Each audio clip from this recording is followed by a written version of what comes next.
Alright, so this is my Paleozoic frog deck profile. I intend on playing this at the Atlanta Regionals, and possibly even further, but probably not after Extreme Force, because Localized True Nade is a good card. So let's get into the main deck. These are the monsters. We'll go there first. So the frog engine is pretty typical. You have 3 swap frog. You want to open him all the time. All the time, he's a good card. 3 Duke Frog and 2 Rodent Tone. So it's the typical engine. You only play 2 of him mainly because you play Desires in the deck, so you don't want to banish both of them. Or you don't want to just banish one and your whole frog engine be dead. I mean, there's not really much to say about it. So moving to the other monsters, only 3 other monsters. 2 Gamma Seals. He outs big monsters, or problematic monsters at least. Like right now in the format, cards like Spiral Sleeper. A lot of the time, like if you don't have generic outs like Time Star Magician when they have the Time Pendulum Graph up, you can just get rid of it with that. A lot of synergy with Swap Frog. You can pitch him, you can recur him back with Toad. Just a good card to play. And Maxi, because Maxi's good. Draw, draw, draw. And that's it for the monsters. And spells, we play 5 of them. 3 Pot of Desires. It's a 40 card deck, but you want to see this card as much as possible because it's a +1.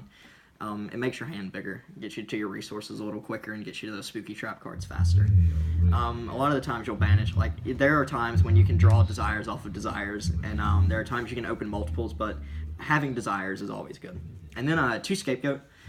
Scapegoat is extremely good in this deck because of having access to Borolo Dragon, because Borolo Dragon is just an out to a lot of big monsters as well.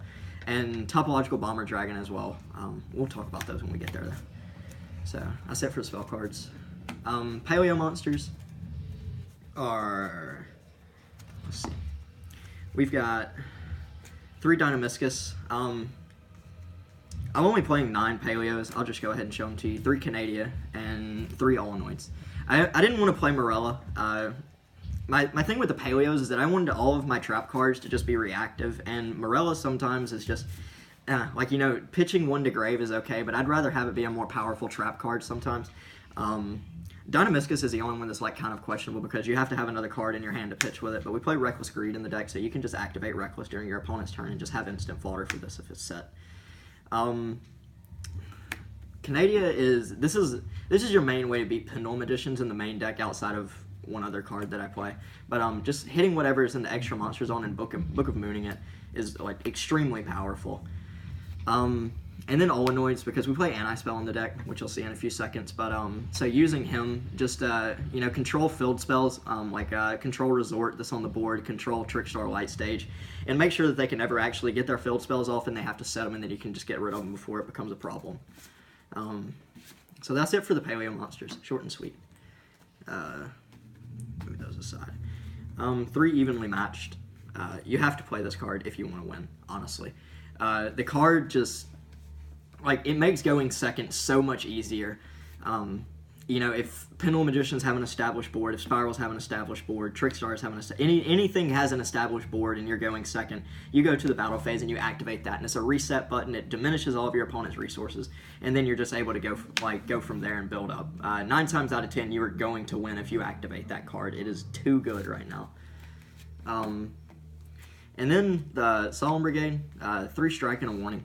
I opted to play 3 strike because a lot of the times with these like boss monsters that are in the meta right now, you know, believe it or not, strike is a really good card. If you go second and you open strike, it's so good just to bait out some of these cards. Like if Sleeper is not equipped with Last Resort, hitting the double helix, things like Time Star Magician, getting rid of those cards before they can actually become a problem to you is just extremely powerful. And then warning, of course. I mean, these cards, they speak for themselves, so. Got the 4 Solemns. 3 Reckless Greeds.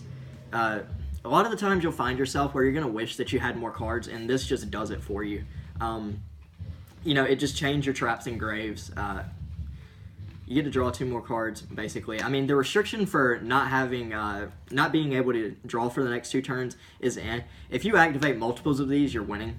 You're putting yourself so far ahead of your opponent in card advantage that, I mean, skipping your next 2 draw phases is just kind of meh. And then floodgates. Two mistakes. This was a meta call for this format. The top 3 decks being Spiral, Pendulum Magician, and Trickstars, they lose when this card is flipped. Not being able to search, like Spiral's hitting so many key cards like Resort, Quick Fix, all the basic like combo starters, basically terraforming everything. It just stops them from getting their board established, which is so key. And of course, in Pendulum Magician itself, the Time Star, the Double Iris, the Pendulum Graph, Jokers, Duelist Alliance, Pendulum Calls. A lot of times I like to flip this when they activate the Pendulum Call, so then it's just a straight -2 for them. And then for other 2 floodgates, we have 2 Anti-Spell Fragrance. Just another one of those meta calls. Again, it shits all over Pendulum Magicians. It hits Spirals really, really hard too.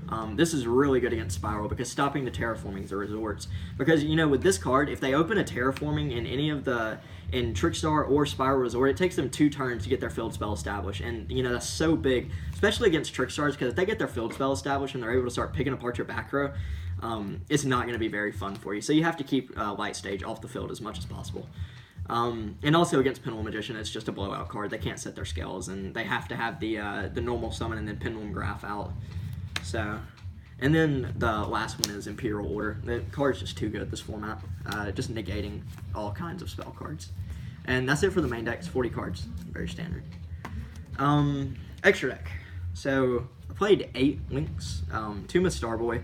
I like this. This is a lot of the times you're gonna find yourself opening with Miss Starboy and Toad. It's super powerful. The Graveyard Recursion with this, you can add back any card in your main deck or any monster from your main from the graveyard except for Max C. You can do the Gamma Seals, you can do your Frogs, you can do anything like that. And the 500 boost is actually pretty relevant on Toad, because once you get Toad up to 2700 attack, he's big. He's really, really big. I didn't want to play 3. There was actually this thing. I used to do this a lot where you could make like 3 Miss Starboys and that's game. Like if you make 3 Miss Starboys, that's over 8k damage. So, but I didn't want to play it because there were more productive cards that I wanted to play outside of that.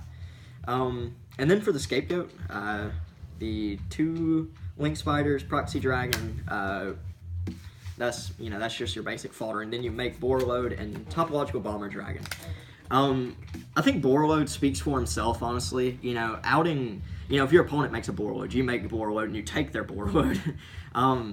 Taking a lot of cards, it's just, trying to think of cards that you can take. Like a lot of times taking, there's been times where I've taken Spiral Tough and target field spells, destroy field spells, do stuff like that. But Borreload is a really good card. And Topological Bomber Dragon, I wasn't playing this at first, but I actually just put him in recently. But I like making him because what you can do is you just make Topological Bomber Dragon, you activate a trap card, and you chain your Paleo Engrave, and you special summon into one of his zones. And it board wipes your opponent, but your Paleo doesn't get destroyed because they're unaffected by monster effects. It's pretty good, actually. And then I also opted to play a Deco Talker. He's just he's a generic Link 3. He's a way to make a pretty beefy monster. Masterpiece is a problem in the deck. Of course, Masterpiece is a big problem, but being able to clear him out with just attacking over him, like if they tribute Masterpiece with a spell and a trap, you can just make Deco Talker and have him co-linked with 2, and then he can swing over the Masterpiece, do a lot of things like that. For the XZs, we have 3 Toad, pretty standard. I am completely convinced that this is the best non-generic XZ ever printed, ever. Toad is just, he speaks for himself, because if you make this turn 1, he's your out to everything. Like, making Toad turn 1, he gets your Frog Engine going, he negates, you take your opponent's cards. It's just too good. And then also, like, if they decide to, like, strike it or warning it, you can recur cards from your graveyard back. 2 Opubenia and 1 Anomacolaris. These are really good. I like making these sometimes turn 1 because they don't lose to the powerful hand traps like Ash, and they don't lose to Ogre. Especially this one. He's really good to make because a lot of the times when you make him turn 1 and you go out and you can search, like in Pendulum Magician, I like to make him turn 1 and then you search the Canadia so you can keep their extra monsters unlocked up. And so they can't get rid of him, or they can't like use Ash to stop it. They can't use Ogre to get rid of him. It's just really powerful. And him, anytime I make this card, I have won. It's so good. It's like Dryden. And he's Dryden that doesn't lose to hand traps at all. And then his second effect is actually really good. When a spell or trap card is sent from your spell and trap zones to the graveyard, you can mill the top card of your deck, and if it's a normal trap card, you can add it to your hand, and if it's not, you can send it to the graveyard. So a lot of the times it lets you add your Paleos to your hand. There's even times when I've added evenly matched to my hand. Just doing pretty cool stuff like that. And then the last card in the extra deck is Cursed Javelin. One problem that this deck has, like I said, is like getting over really like big monsters, because most of the time you're going to be making Toad, and even with the Starboy, he's only 2,700 attack, and so he just helps a lot with putting the monster to 0, and then you can just like attack over him for a lot of damage.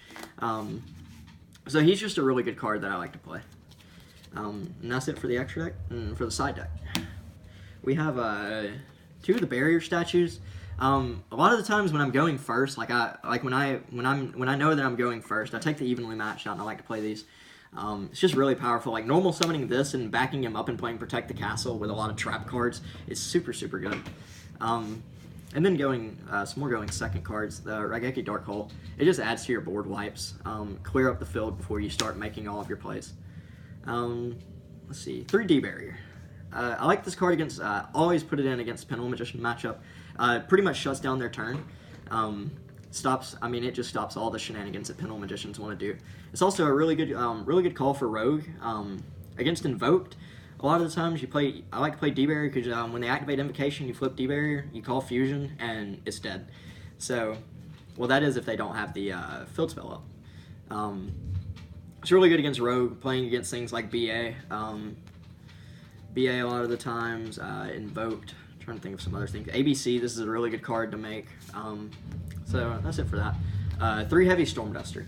I was main decking this card at one point, but I just didn't like it that much because a lot of the meta is just kind of, it's meh on, I had a real big problem with Pendulum Magicians, and this card just is not good with Pendulum Magicians unless you are hitting some of the niche scales like Oath Dragon, or hitting a Wisdom Eye, but it doesn't really come up that often, because if they go first, it's just dead. But I like to side this in against, just kind of like back row heavy decks, because I don't want to lose to something that does the same thing as I do, and I don't want to get stunned out. So siding these in and just popping off back row is super powerful. And then 3 Mind Crush. My deck loses to evenly matched, just like every other deck, and I want to stop that. I just want to get rid of the problem before it can happen. And also, like, Mind Crush is Mind Crush. Like, a lot of the times I'll take out the mistakes when I want to side that in. For when I'm going first, I'll take the mistakes out and put the Mind Crushes in. So it serves kind of the same purpose when they get to searching and everything. If they don't have the evenly, you can just pick their hand apart and just start controlling the game. And then the third anti-spell, like, my toughest matchup is Pendulum Magician. And I'll put this in just about, like, against the 3 main meta decks.